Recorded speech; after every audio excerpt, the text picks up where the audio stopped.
everybody, and welcome to the November meeting of the Louisiana Historical Society. Hello! For those of you who do not already know me, I'm Nora Wetzel, and I have the honor of being your president. We have an exciting program tonight in a very interesting place. The location scout for the film company that displaced us from the Round Table Club asked me about our program and chose this place. There's a history on each one of your tables that I put there, but for those of you who didn't read it, we are in the last standing speakeasy in the free state of Jefferson. It was a gambling hall, and it was illegal. And if you look to the right, you'll see a bronze door that led to the counting room, that led to the tunnel where they could get the money out in case of a raid. On this side of the room, there's a painting, and it's covering a keno board that was actually used, and it was covered with the painting for when the raids happened. So I have announcements. Our trip is almost full. Our tour to Eunice, our wonderful authentic Cajun immersion. We leave on the 21st and come back on the 22nd. Thanks to Robert Menuet and Bill Ross for helping plan the tour.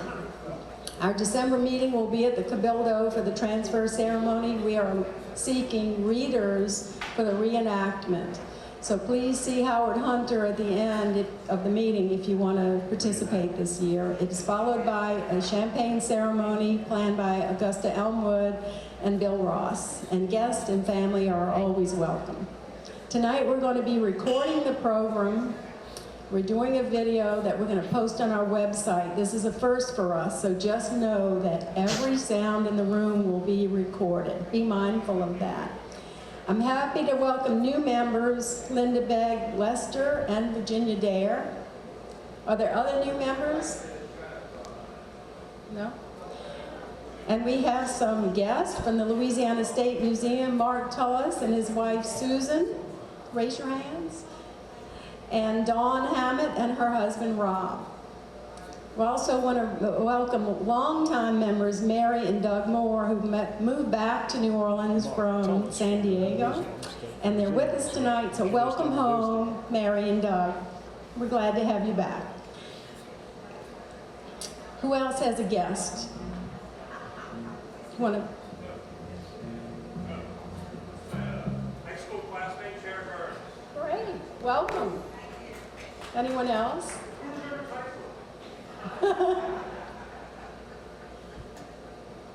Anyone else want to introduce a guest? Please. Great. Thanks for coming. Okay, well, without any further ado, I will introduce Sally Reeves. Everybody knows Sally, past president, and she's going to introduce our program tonight. Sally Reeves, I remember her. Hey everybody. It's so fabulous to be here tonight, just having so much fun after we got bumped. I'd like to be bumped like this every day. And welcome to the last job.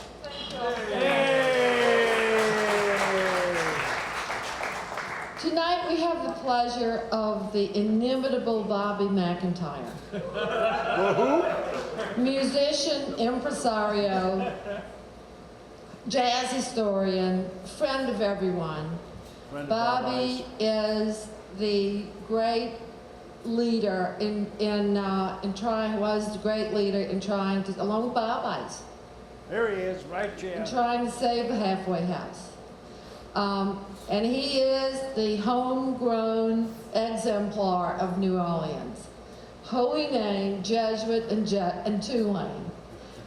Business Uptown. degree, Air Force, and for many years he was in the insurance business until his wonderful wife, Pat, who had a great catering business, persuaded him to close his insurance business and go with her in her catering business.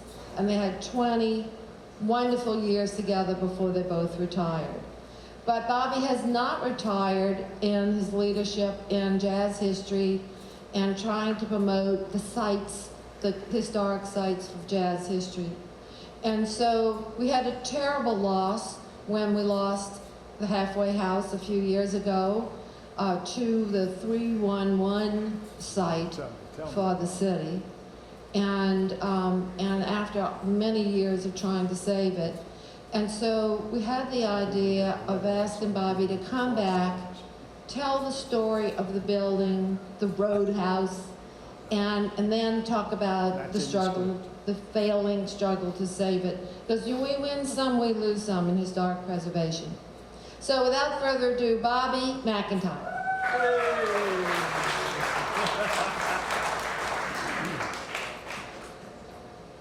I'd like just to bear with me 1 second. Having played with this group so many times, we've also lost one of our musicians, Emmett Smith, a couple of days ago, and he's a member of the banjo group that Bob and Mizey and played in, and Joan, and the last straws, he played with us on a number of occasions. Folks, I'm going to give you tonight a work in progress. I can't even see my screen enough to distinguish what's up there. So I would compare this to taking a Broadway show on the road and going up to Connecticut for a couple of weeks. So you cats are the guinea pigs, and we hope it comes off well. I know the music will come off well. I only hope your speaker comes off well. I'm going to title tonight, Hats, Cats. That's the Halfway House Orchestra you're looking at right here, and Stats. And I'm going to tell you a little bit about the sad story that Sally has pointed out. We have a title page, I think, up there, Nora, is that right? And that tells you that we're here this evening, I hope, to entertain you. And as we do, let's go to slide number 2. And take it, maestro.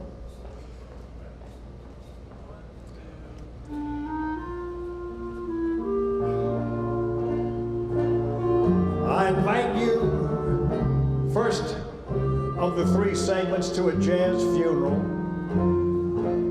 You're looking at Fats Houston up there leading the parade in one of James Bond's films.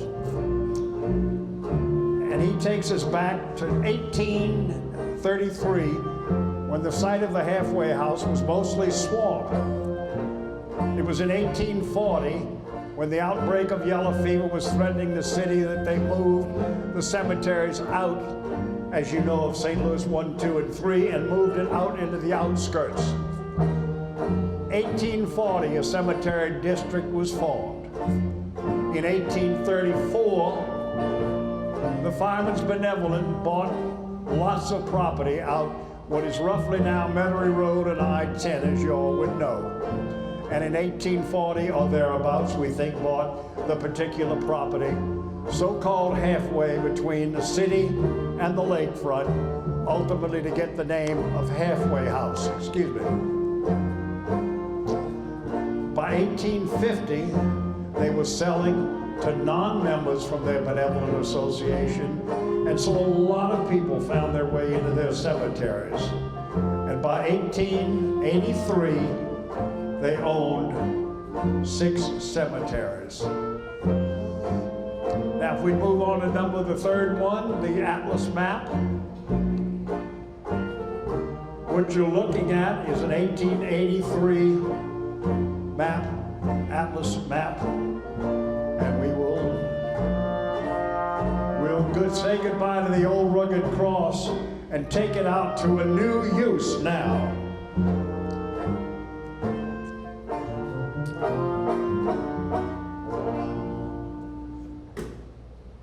Take it.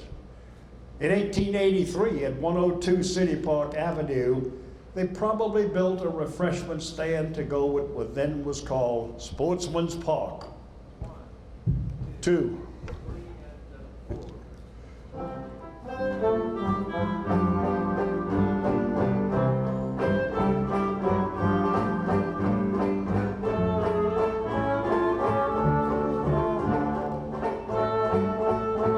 Across the New Basin Canal from the current halfway house location was the scene of a famous duel between Major Henry and Major Joe Howell. I think that's the next slide.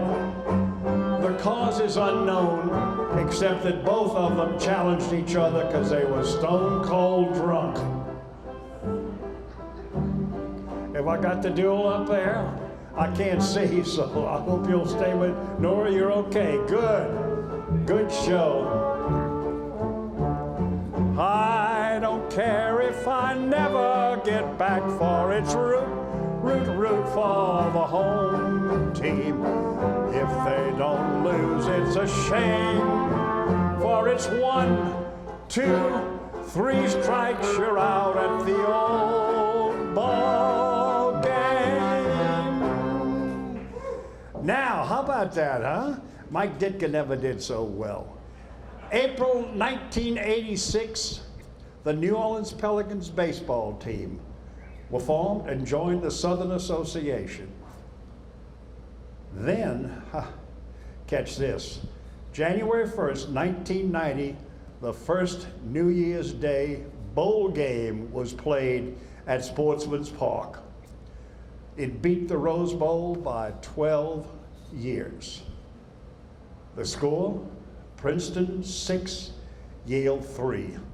That's kind of a put-up set of teams. There were Tulane and LSU and YMCA people and so forth. But in honor of that occasion, they played the first bowl game. And then, go. 1, 2, 3, go. And 1893, the Tulane Green Wave, 34, LSU, zip.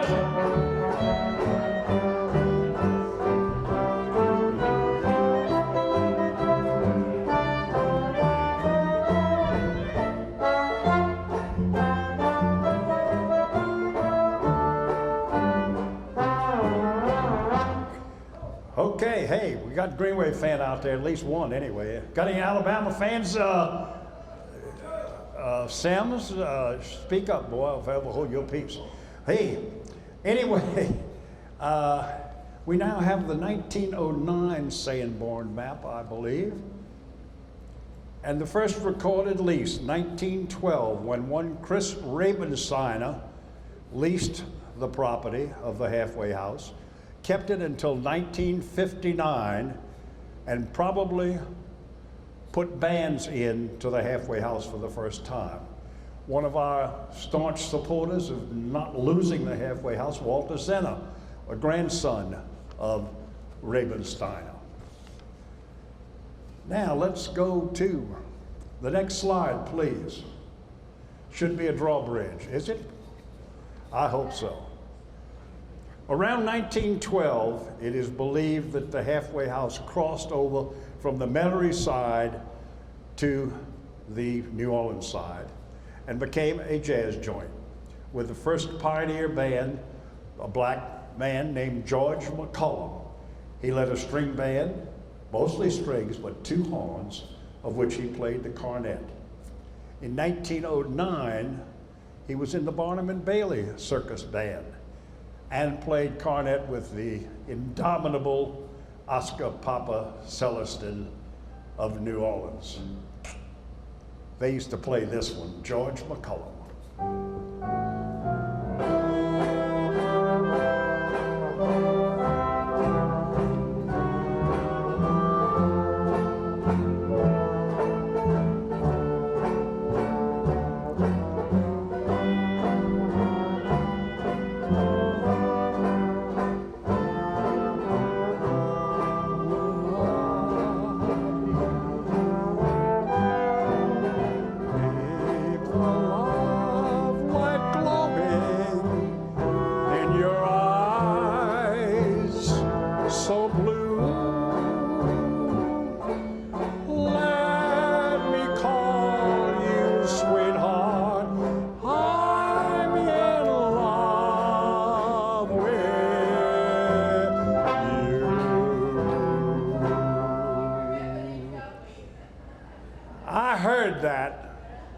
I hope it was flattering. I really didn't hear it. Anyway, let's have the next slide, please. which ought to be across the Basin Canal, I think. You're looking at the halfway house across the old Basin Canal. In 1915, Armand Piron, a absolutely famous name in the annals of our New Orleans jazz, born 1888, died 1943. In fact, I go to church with his great niece, one Pam Lee, daughter of the famous lawyer Wayne Lee. I go to church with her every Sunday. Armand was a Creole of color, as they say, and he played violin. He had led his own society orchestra. And, much to his credit, he was a business partner of Clarence Williams, the great composer, who, among other things, wrote, "I wish I could shimmy like my sister Kate."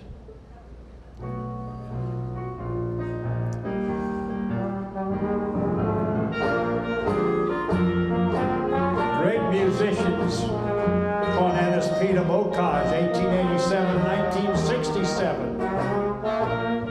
Clarinet, renowned teacher Lorenzo Tio Jr.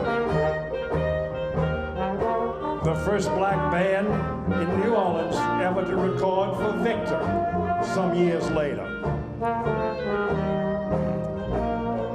Give me the next slide.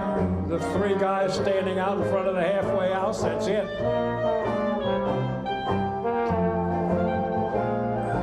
The 1919 resident band, the Halfway House Orchestra, headed by one Abby Brunis, 1900-1978. You can play on, just play low, with his famous brothers George, Henry on the trombone, Rudy, and Richie Iron Lip.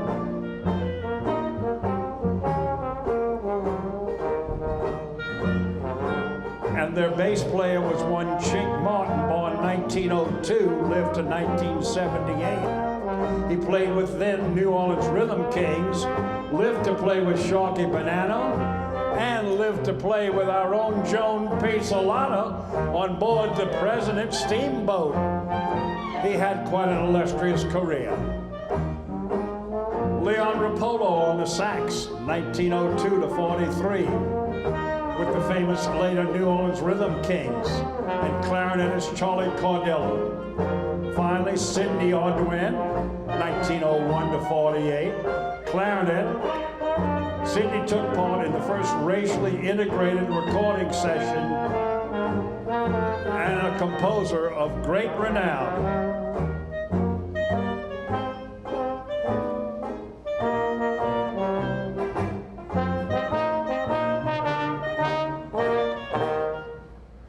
And now, one of Sidney's most famous and well-known recordings, Up a Lazy River.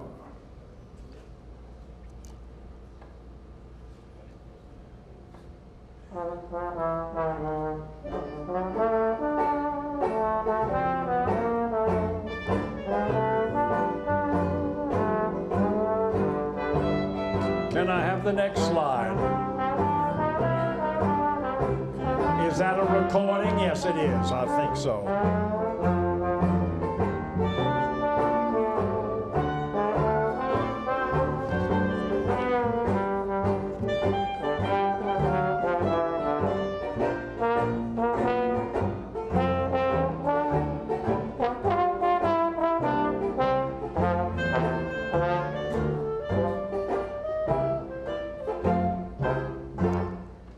Very good, very good. You guys are making me look good. Here we go. Let's try another shot, this time on a slide of, again, the halfway house, I think, across the canal. And we're going to give you a little history further of the Halfway House Orchestra. Mizey, take it away, kid. They love the rags.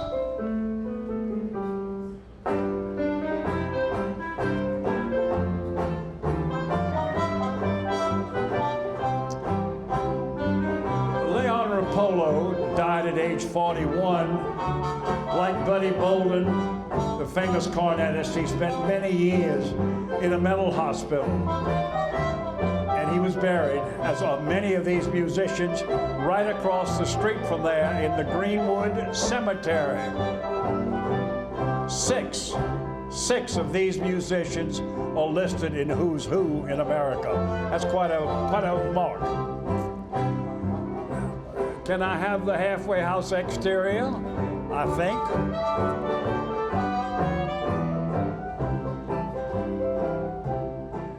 I want to tell you a little story. This is the exterior of the old halfway house. My mother-in-law, Odette Hennigan, met her husband Joe while she was on a date. Y'all can keep playing, that's okay.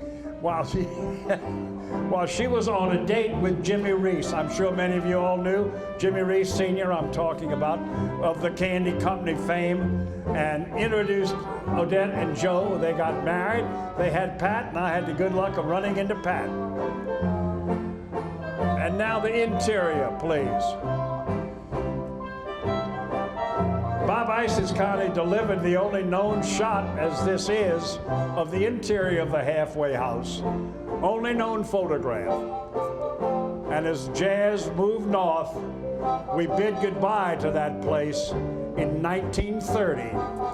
But the halfway house is ranked as the most important by every important jazz musician. Dr. Edmond Souchon, John Hasse, the director of music for the Smithsonian Institution, and is so declared by U.S. public law. Boom, boom, boom, boom. Good man, good man. Here we go. Shortly after 1930, the place became an ice cream factory, occupied by the Double Dip Ice Cream Company, and then the Borden Ice Cream Company. Some of you, I'm sure, may have seen that if you lived out that way.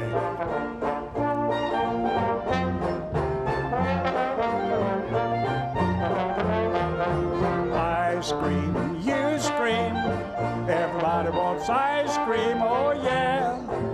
Everybody wants some, give me some chocolate and some vanilla, some tutti frutti and sarsaparilla. Yeah, yeah, yeah, yeah, ice cream, you scream, everybody wants ice cream, oh yeah. Everybody wants some, yeah. And now to the next slide, please. Is that a picture of 1953 aerial view? I hope. Nope. It is? Good. Hey, we're right. You're doing great. This is now Chet Morrison's era, and we're building, as you can see, we're building the new expressway, and this is what it looked like, but the halfway house is still there. And let's cross the bayou and look at some street stands, if the next slide, please. No? What's next? That looks like, go back. I'm not sure there's some, a street. Does that look like some street stands, hot dog stands or something? That's it? Okay, that's what I remember from my high school days. In fact, one night, Jesuit beat St. Aloysius. We were not supposed to do it. I'm sorry, that's Daryl's alma mater, I'm sorry. But that's okay, I got my uppance because I was cheering and somebody came and took me, some huge guy took me by the ankles and hung me over the bridge. I said, please don't drop me, my mama will never forgive me. So you'll get your revenge, I'm sure. Okay, where are we? Street Sands. Now, it's come fast forward to 1953, as we are, and Arkin, the Arkin man, moves in to the location. But guess what? They last there for several years. But then in 1995, there was a fire that burned the place down. And in honor of that occasion, Bessie Smith, the great blues singer, used to sing a song about the Chicago fire. It's called "There'll Be a Hot Time in the Old Town Tonight."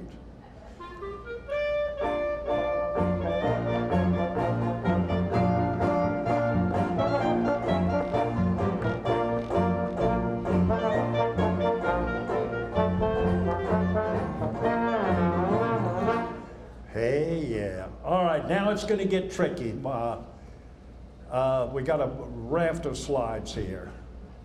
The University of North Carolina, when Bob and I and Sally and a bunch of people got interested in saving this place, and as a class project, the University of North Carolina, Charlotte, I want to say, sent a whole crew down here, and they took a bunch of pictures of the exterior and the interior, and we're going to kind of roll through them. Go on. Are these exterior views? Yes, huh? Yes. Oh, they did architectural renderings and so forth. We were very delighted that they came, but it didn't do us a damn bit of good, unfortunately. Now we're looking at the interior, burned out.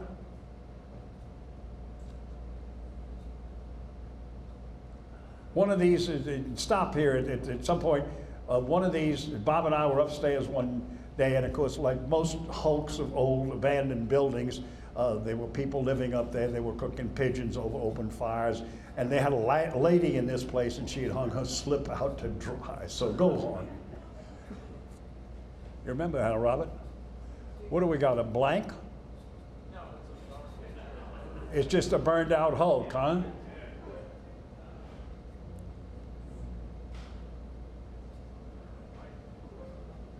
When you get to a picture of me standing, is that the tile floor? We got so excited one day, we walked in there, this gorgeous tile floor. Bob spit on it and I rubbed my foot and we saw these beautiful tiles. We said, we got to save this place. Go on, please. What's that? What does it look like? There's the tile floor. Go on. Oh, and that's like one of those X's and O's that they did for Katrina, I think. We had a skull and just some more burned out stuff. When you get to me in the parking lot, stop. There we are. Okay. We had more good vibes with this place than you could shake a stick at. The Times-Picayune was so generous with their coverage. And this is a series of slides here that they came out and took and ran a story of, what's that fellow's name? Green Mountain, it interprets to. I can't remember what it is in Spanish. But anyway, go on with, and when you get to me on the inside, I guess, stop. There, well then keep going. You can see that far, Darryl? That's good. That's wonderful.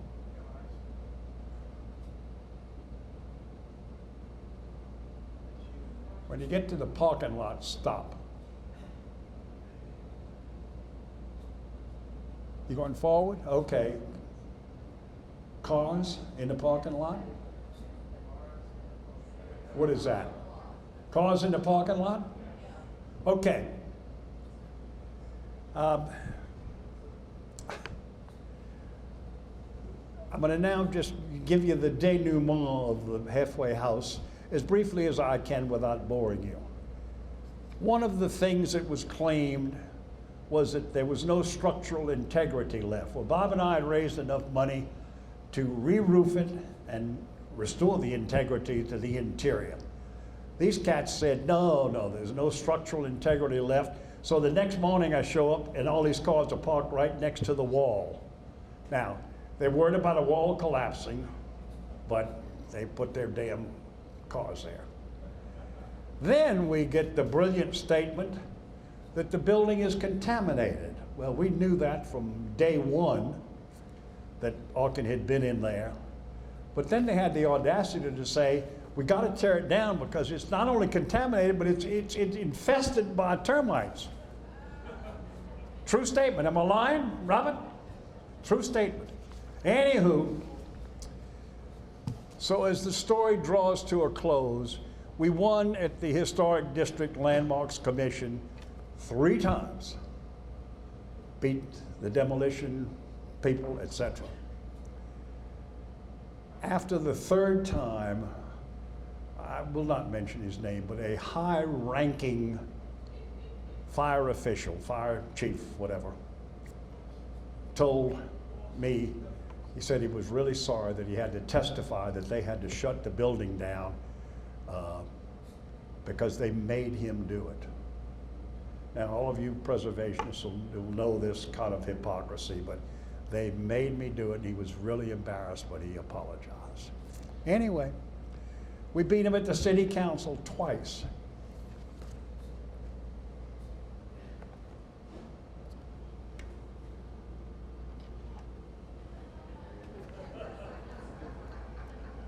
And on the last occasion, Sally was there with one of these, and Bob and Jack Stewart and all you good people were there. And we go before the city council and we ask them the following slide, please. And we said, no, next slide, please. It was a simple message. But as they say, we were fighting City Hall and there was no winning. And they said, well, if you don't let us tear it down, we're just going to put a fence around it and we'll let it stand there and rot. And the city council, I hate to say my council lady, District A, said, well, if that's the case, nobody wins. And so she said, let them go. And it went. After 10 years of my life and others who were so heavily invested, it went. The next day I decided I'd go by, at least you know how they do when they tear down stadiums and all, I'd go get a piece of timber to save for my grandchildren. Not only had they torn it down, but they had cleaned the lot off. It was gone. They said, you can go out to the city dump. This was within 24 hours of it having passed the city council. And so nobody won, as far as I'm concerned. They didn't need the ground, the 911 people who ultimately took over and built their headquarters. But another piece of history, as, what's his name, Oliver, the musician, that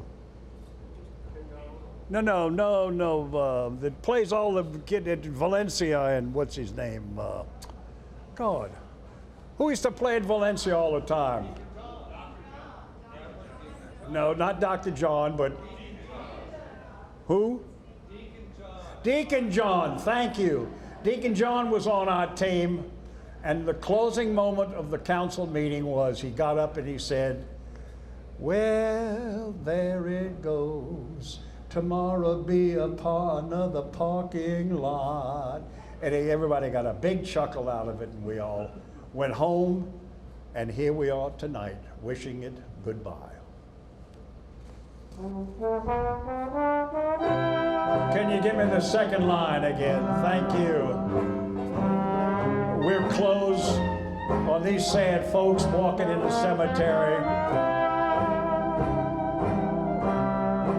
We hope the termites have a good time.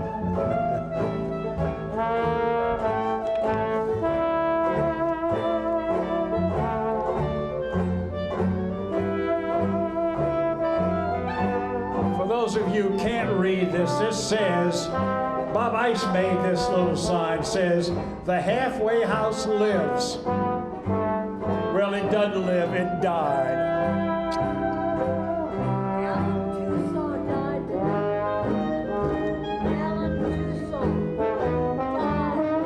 Right, I know that. Yes, thank you. Thank you, Dwayne.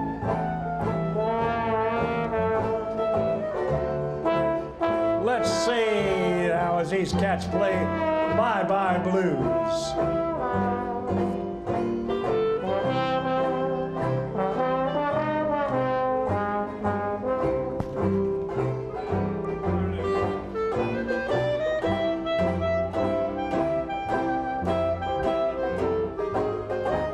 If anybody feels like dancing, you can dance on the grave of the halfway house. Come on forward.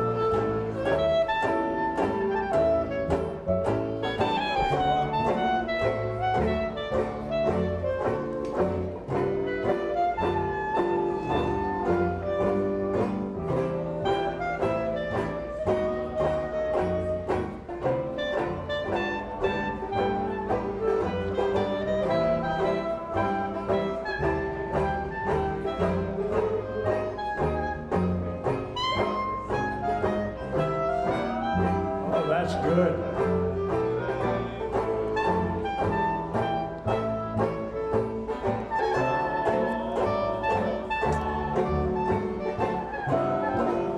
Who's on next? You?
Starting on my right, you've been hearing from Mr. Darryl Barnes on the trombone.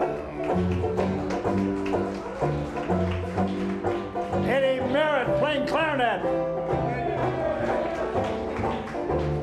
And now behind me, Edgar Saunders and the immortal Joan Pizzolatto playing banjo.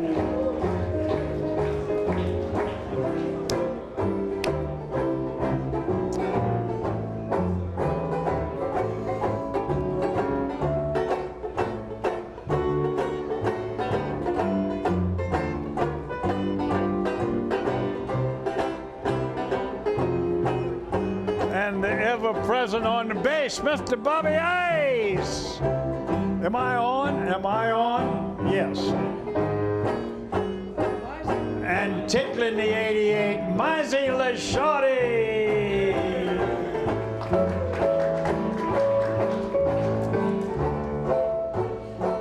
Twice.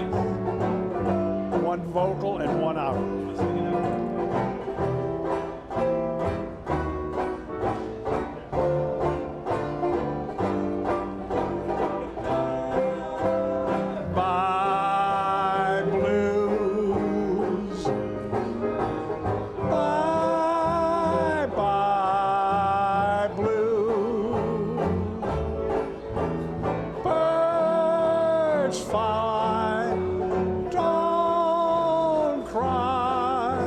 Sun is shining, no more pining, just we two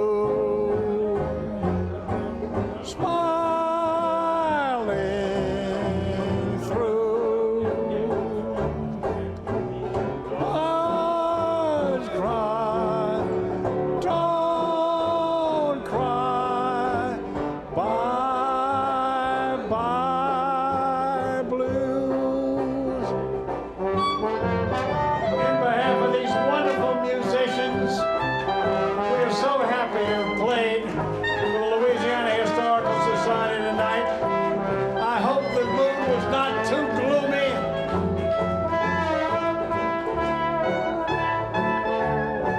And you'll welcome this music into your hearts and into your homes.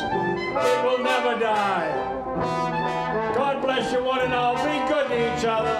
God bless the United States of America.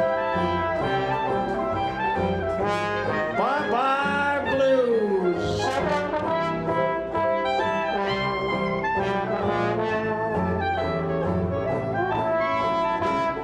And until we meet again, God go with you all. Good night. Bless you, one and all.